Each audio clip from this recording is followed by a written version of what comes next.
En información del viernes, ha renunciado el secretario de Hacienda Rogelio Ramírez de la O. Dice la presidenta Claudia Sheinbaum, quien confirma esta acción, que se vuelve ahora una especie de analista internacional, de asesor económico financiero.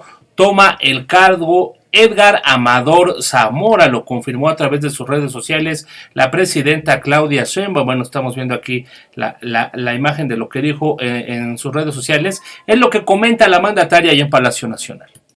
Muy buenas tardes a todas y a todos. El día de hoy quiero anunciarles que el doctor Rogelio Ramírez de la O le he pedido que me ayude en una tarea muy especial, que es asesor económico para asuntos internacionales.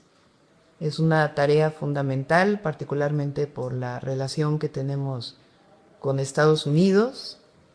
Quiero decirles además que cuando invité a Rogelio, el mejor economista que tiene nuestro país sin duda, cuando le dije que se quedara, porque fue secretario de Hacienda con el presidente López Obrador, me dijo, está bien, pero te acompaño hasta diciembre, y se quedó hasta febrero. Y la verdad es que le agradezco mucho, le ayudó mucho al presidente López Obrador, le ayudó mucho a México, siempre le ha ayudado mucho a México como secretario de Hacienda, y ahora nos va a seguir ayudando al país desde esta nueva tarea que va a tener. Muchísimas gracias, Rogelio, la verdad. Y quiero informarles que ahora entra como secretario de Hacienda el maestro Edgar Amador. Edgar es economista por la Facultad de Economía de la UNAM, tiene una maestría también de Economía por el Colegio de México, ha sido asesor y ha trabajado en diversas instituciones financieras, nacionales e internacionales, y hasta hace poco estuvo como asesor en el Banco de México y lleva ya un rato con nosotros como subsecretario de Hacienda. Con el analista financiero Carlos López Jones, quien nos va a dar un panorama. ¿Cómo estás, Carlos? Muy buenas tardes. Gracias por conectarte a En Breve Noticias. Pues se va Rogelio Ramírez de la O. ¿Cómo ves? En viernes, después de los aranceles, ya casi hacia la tarde. Pues sabíamos desde el principio que Ramírez de la O se iba a ir.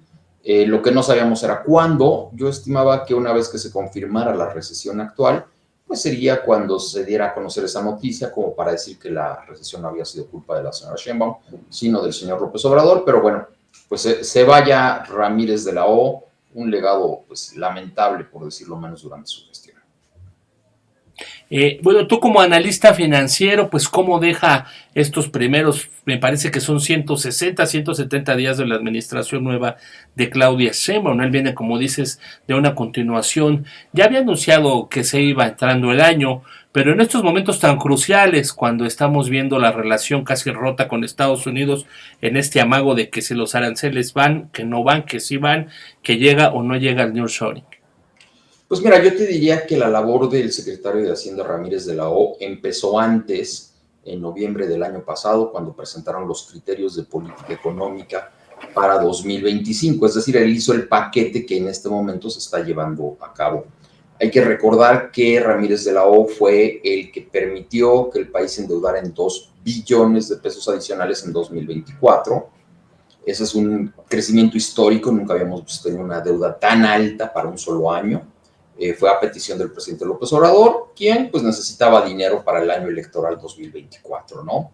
Y a pesar de que las calificadoras le dijeron a Ramírez de la O que era una deuda muy elevada, él insistió y obtuvo los 2 billones de pesos gracias a Morena en el Congreso.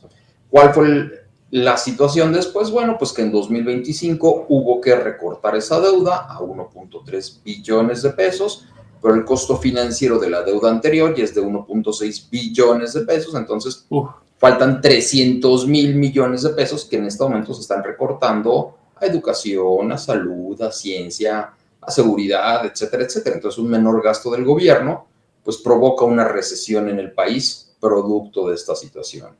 Ramírez de la O tenía que haber platicado con el presidente López Obrador, platicado con la doctora Sheinbaum y decirles si quieren gastar más, porque además han incrementado los programas sociales año con año, pues hay que recaudar más. hay que subir impuestos aunque no nos guste. Y no quisieron tomar ese costo político, pues para no decir que ellos aumentaron los impuestos, y ahorita estamos pagando pues un muy bajo crecimiento económico.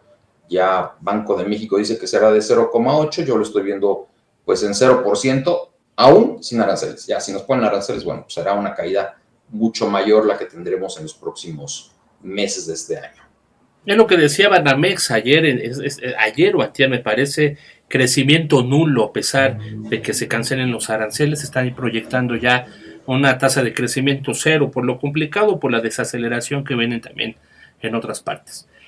¿Cómo ves y cómo ves la llegada de Edgar Amador Zamora? ¿Cuáles serían sus retos? ¿Cuáles serían sus desafíos? Bueno, el primer reto que va a tener Edgar Amador es que en ese paquete que le dejó Ramírez de la O dijo dos cosas importantes. Uno, que la economía iba a crecer 3% este año, ya ningún analista lo está viendo ahí, y entonces la recaudación crecería 3% este año.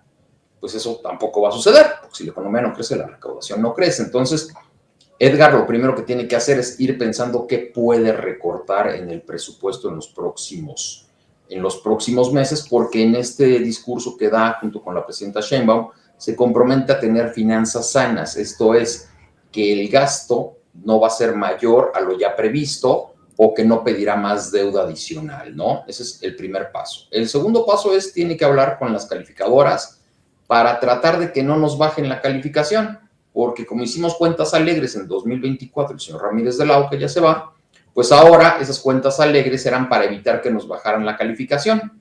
Y ahora que conocemos ya las cifras reales, pues nos damos cuenta que hizo cuentas alegres, ya lo sabíamos, y las calificadoras nos podrían bajar la calificación. Entonces, ¿qué va a hacer el señor Edgar Amador para prometerle a las calificadoras que México no se va a exceder en sus márgenes de pago?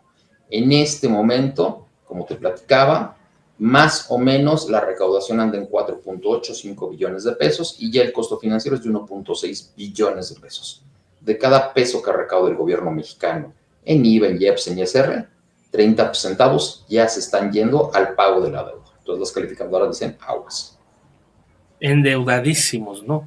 ¿Viene una recesión? ¿Qué opinas tú? Es la pregunta, sí. Una de las preguntas del año. ¿Viene una recesión, Carlos? Sí, desde octubre del año pasado te dije que este año íbamos a estar en recesión y sí. Yo creo que fue el único que el año pasado dijo vamos a una recesión, pero pues creo que soy el único que sabe sumar y contar en todo el sistema financiero, mano, porque pues era más que obvio. Te doy datos que ya nos mandan a recesión en este momento.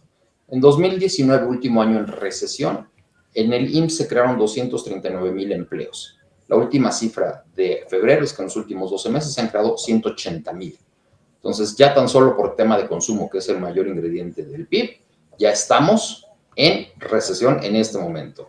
Dos, las cifras de enero y febrero adelantadas, tanto del IMEF como del INEGI, como del ISM, etcétera, etcétera, ponen al sector industrial en zona recesiva y al sector terciario, servicios, en estancamiento. Entonces, si uno está estancado y el otro está cayendo, pues en la suma estás cayendo, ¿ya? No hay de otra.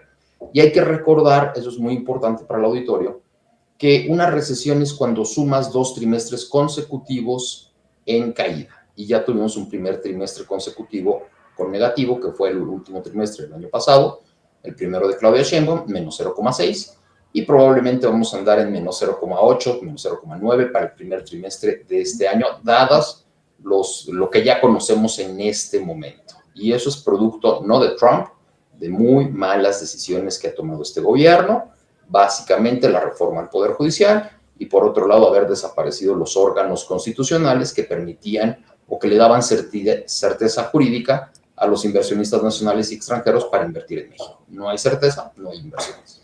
Los llamados órganos autónomos.